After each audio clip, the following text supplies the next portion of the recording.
Hi there, this is Carrie with Idea Girl Media, and today I'm going to talk with you about Twitter lists for social listening.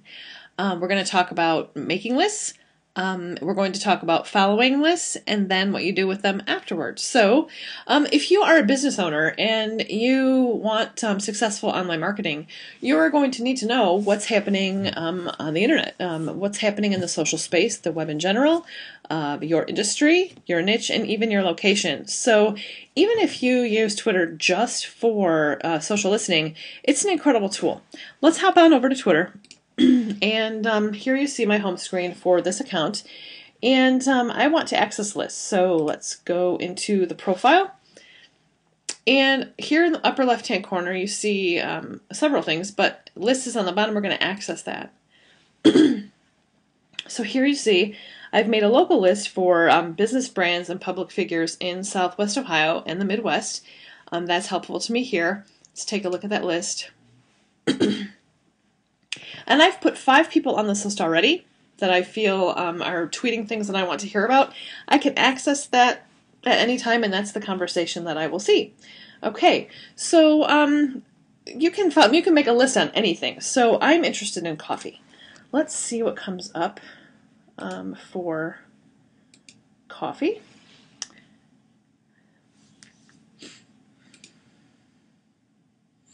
Twitter will give you suggestions on here, like coffee, who has coffee in their title, and also right here it will show you who's tweeting about coffee. But here is the current conversation on coffee. Right now you see Ellen DeGeneres has said something about coffee, and a few others, and also some other big brands are in there. So I know a coffee lover that I'd like to kind of keep track of his tweets. Robert Caruso of Bundlepost, a social media management tool, is a friend of mine, and this account is not following Robert. The Twitter button would not be blue. This button would look different, but I do not have to follow Robert to put him on a list and keep track of his tweets. So let's add or remove Robert. We're going to add.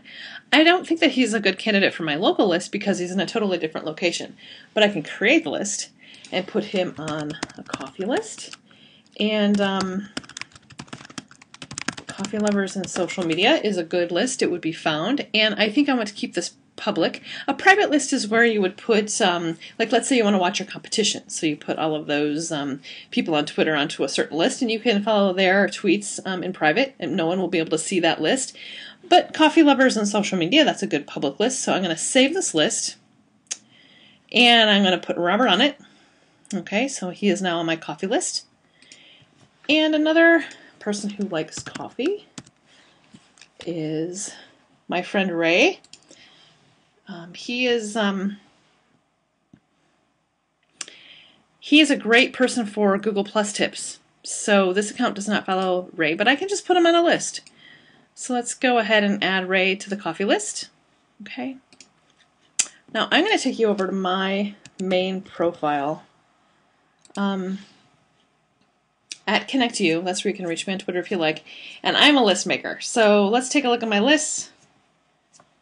I have a specific list for various interests. I write for SteamFeed, a social media marketing and tech blog, and I have chosen to make a list so I can follow the folks that I work with there and hear and see what they're talking about. I can look at that at any time over there. But let's say I kind of like to hear from those people too. I can subscribe to this list, and now I will be able to follow what they're saying. So let's hop back to my profile and see what's happening with my list and check and see my work. So I see that coffee list, and Ray is on the coffee list, and there are his tweets. You can see the members, and I can edit or delete that list at any time. No one is subscribing yet, but let's go back and check out.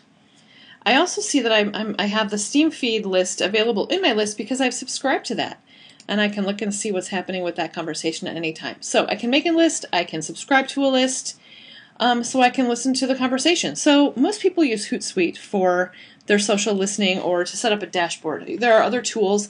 Hootsuite's a very simple, easy one to use. You can see how I have things set up here. There is that local list. I've chosen to import that here so I can watch in my dashboard when I'm tweeting and scheduling and so forth. But then I also have lists set up by hashtag Dayton, Cincinnati, Columbus. I had also chosen to hashtag coffee, okay, and then my home feed. So you can watch and listen via Twitter itself, but also you can put it into Hootsuite. Any of your lists are importable into Hootsuite. So hopefully I've taught you some things and answered some questions and shown you Twitter lists for social listening. I am always accessible at ConnectU.